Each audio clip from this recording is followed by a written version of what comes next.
Good afternoon, and this is a video lecture on Lawrence Kohlberg, developmental psychologist, goes along with chapter 3 in the online textbook. Getting outside to enjoy a little bit of the weather before the rain comes rolling in. Hopefully you will find this video, lecture, notes, study guide, whatever you want to call it, helpful. So here we go. Okay, so as I stated several times, we're dealing with Lawrence Kohlberg today. Not dealing with him, but we're going to talk about him. There's a picture of Lawrence there. So a bit about him. He lived from 1927 to 1987, so he comes into what would be, for me, the modern era. For you guys, it's still way before your time. He's from Bronxville, New York. He was not a student necessarily of Piaget, but he studied Piaget's theories on developmental theory. Taught at several universities, so he's a legitimate psychologist. So there's 3 stages to Kohlberg's theory. Each stage has 2 levels. That's the key to remember. Remember, all of these developmental theories have stages, and we'll go over that. Piaget has how many stages, everybody? Any guesses? Yes. Little Jimmy down the block. I see you with your hand raised. How many stages? 4 stages, Mr. Sal.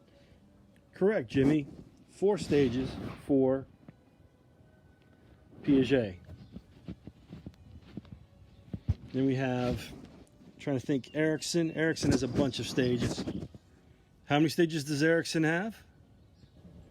Sorry about that. Working with the glare from the sun because I'm out in the sun, not under the cover of the deck. Hit the wrong button and kind of shorted out. So we're getting back to Erikson has how many stages? And the neighbor kids went in, so I can't ask them psychology questions. We have 8 stages for Erikson.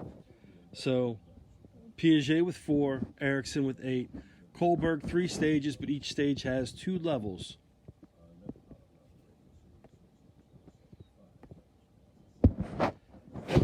So, before we get into his stages, one of the things that was called the Heinz dilemma. And this was a question that he posed, Lawrence Kohlberg posed, and would ask people. And the theory, the basic belief was, ask various age levels this question after explaining the dilemma to see how they would respond. And I'll give you that dilemma at the end of this video. So, the pre-conventional stage is Kohlberg's first stage. It's, birth up to middle school, sometimes early high school, depending upon how quickly you develop. Now, this is more of a moral development stage with Kohlberg. The locus of control, are you controlled internally, or your actions controlled internally, or are they controlled externally? This is an external locus of control at this age. You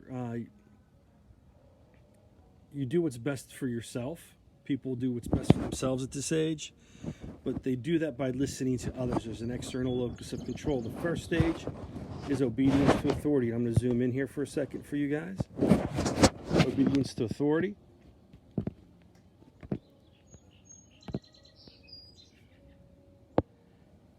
Stage 1. Then stage 2 is you get into, maybe upper elementary school, middle school, sometimes early high school, some people. It's in your self-interest. What does good behavior get them? Do you get to have authority over your classmates in school? Do you get to be a class leader? Do you get to, whenever I was a kid, I don't know why this was a big thing, but it was a big thing if you were the one allowed to go outside and bang the chalk erasers to clean them.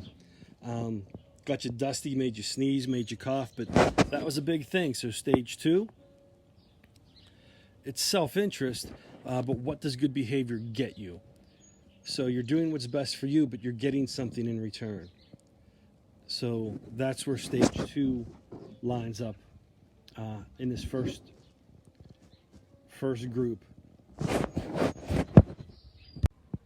So the pre-conventional stage, stage 1 is obedience to authority. You do what you're told. and you're doing this because you figure out that's what's best for you. You don't get punished. The second part, your self-interest comes into play. In exchange, what does good behavior get you if you follow the rules? So you're doing it because you want something externally from other people, and you're not necessarily doing it because you want to, but you're doing it for outside influence. Move on to the next stage. I'm going to pause this for a second because the music's starting to distract me. All right, we're back with the second stage of Kohlberg's theory, and that is the conventional stage. Sometimes upper elementary, usually the age level gets middle school to high school. Often adults see this. It's seen in adults also. So there's a wide range on these because people develop at different paces. So that's what's going to make this such a wide range. Now the conventional stage, it's people, their desire, their drives to meet expectations of others and of society. You do this for a purpose. You're not necessarily doing this for yourself. You are, but you're usually getting something out of it. Some people will do it because they feel good about each other. Some people will do it because of their moral beliefs. They believe it is the right thing to do. So it has a mixed locus of control. Sometimes you're doing it for internal locus of control based upon you think it's right, so therefore you're going to do it. Other times, I stated earlier, you're going to do it because you want something from others. The stages, the two sub-stages of the conventional stage, the good boy, good girl stage, and law and order, which would be stage 4. With all the bugs and birds and critters making noise out here in the backyard, getting a little thrown off. The good boy, good girl for stage 3 of the conventional stage. We get into that. It's more social norms. You do it because you're supposed to. Excuse me. So you're behaving because that's the expectations of society. You do it because it's, what they look at as behaving and being a good citizen, good person. Then the second stage, the law and order stage, stage 4 of the conventional stage, you're getting into that's what society means. That's what keeps society moving forward. That's what keeps society organized and keeps it from devolving into chaos. So you're doing it partially because it makes you feel good, partially because you feel it's what keeps society going in the right order. I hope that's clear. If you have any questions, please email me on that. We're going to jump to the next stage here in a second. So the last stage is the post-conventional stage, and the age with this is going to be limited mainly to adults, usually only adults. There are some exceptions because it takes higher order thinking to get to this level. There's an abstract sense of morality and principles. You're getting an abstract thinking, which usually requires a higher level of development emotionally and cognitively. Locus of control also is mixed. The first stage, stage 5, is social contract, benefit, laws benefit for the good of all society. That's why we have them. Now, the difference here is between stage 4 is you can change the laws that do not benefit society, or you feel do not benefit society. So, you change that which you feel is unjust, I guess is the way to say it. Where before, like, you just obey them. Stage 4, you obey them because they're the rules. As we start moving forward, stage 5, there's a social contract. Society does have a contract with the people. The people have a contract with society, and they work together to benefit the mutual benefit of all. And you change those rules that do not have benefits or don't benefit everyone. Then you get into stage 6, the universal ethical principles, and this is where it's very rare. you have an inner locus of control. There's a sense of equality, dignity, respect of others, dignity for others. All people deserve this. I hope the wind chimes aren't drowning me out. We're starting to get more wind coming in before the rain.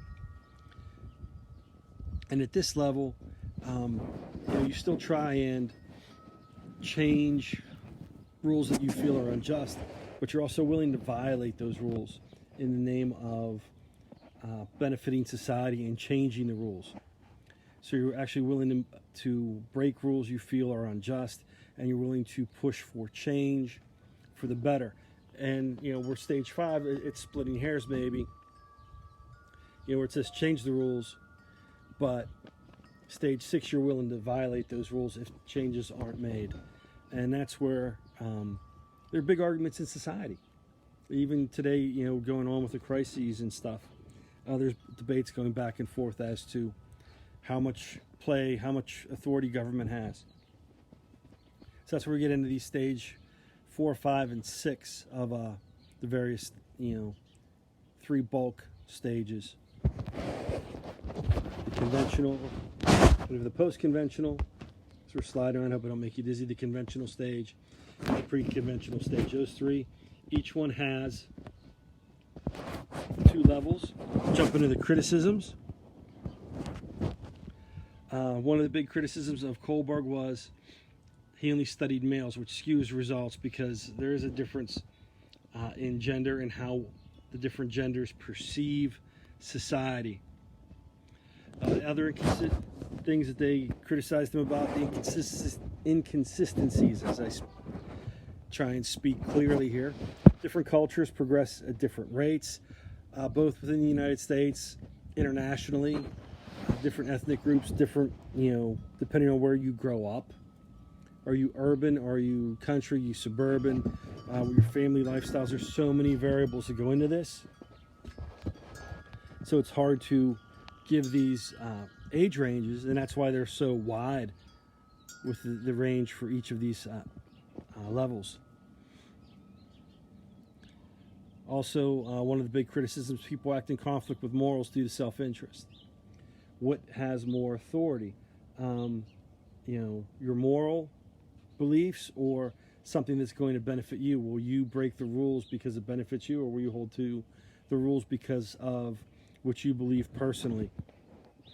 And in class we would discuss this and come up with different things, but that's something that happens. You have people that violate rules and go to jail. You have people get in trouble. That's why we have rules, because people are willing to do things that society considers wrong. So, this is where we get into these different criticisms of Lawrence Kohlberg. So, here is the Heinz dilemma, and I'm going to pull up a web page on it. So instead of you just listening to me read it to you, you can read it yourselves. So the Heinz dilemma. This is from Simply Psychology website. Sorry, I got distracted. I thought there were bugs crawling around here. It's just the shadows from the wind chimes. So, this theory, or this dilemma. Heinz, man in Europe, this is a European name. His wife was dying from a particular type of cancer. Doctors said the new drug might save her. This drug had been discovered by a local chemist or a pharmacist, and Heinz needed to get it, but the chemist was expensive to begin with. You can't go by the models, the numbers used in the models, because today's economy is very different. But the chemist was charging 10 times the money it cost to make the drug. And this was much more than Heinz could afford. He could only raise half the money needed after he hit up everyone he knew. And he went to the person who invented the drug, explained everything. His wife's dying. He asked if he could use the drug, pay what he had, pay later, or just get it cheaper. Any way he could work out this deal. And the chemist or druggist, the pharmacist, said no. He discovered a drug and was going to make money from it, and it's not his problem. So Heinz was so desperate to save his wife, he went back and broke into the pharmacist's house and or place of business, lab, whatever, and stole the drug. And then Kohlberg would follow up with these 4 questions. Should Heinz have stolen the drug? Second question, would it change anything if Heinz did not love his wife? Third, what if the person dying was a stranger? Would it make any difference? And the last question, should the police arrest the chemist for murder if the woman died? So you take that last question, you take the onus off of Heinz's actions and put it on the chemist or pharmacist. So that is the dilemma, and you ask this through the varying stages of Kohlberg's developmental theory, and you should get different answers based upon the moral development and cognitive development of the people you're asking. So it looks like I'm really washed out because I'm getting slammed with sunshine. It's really nice outside. Actually hanging out in shorts. So hopefully you're outside enjoying the weather, and we will go from there. That is the Heinz dilemma, and that covers this lecture on Kohlberg. It's the last segment psychologists talked about in the chapter. We have a couple others we're going to talk about that aren't in that chapter. So we'll go from there. Talk to you later. Any questions, email me. Have a good one. Bye.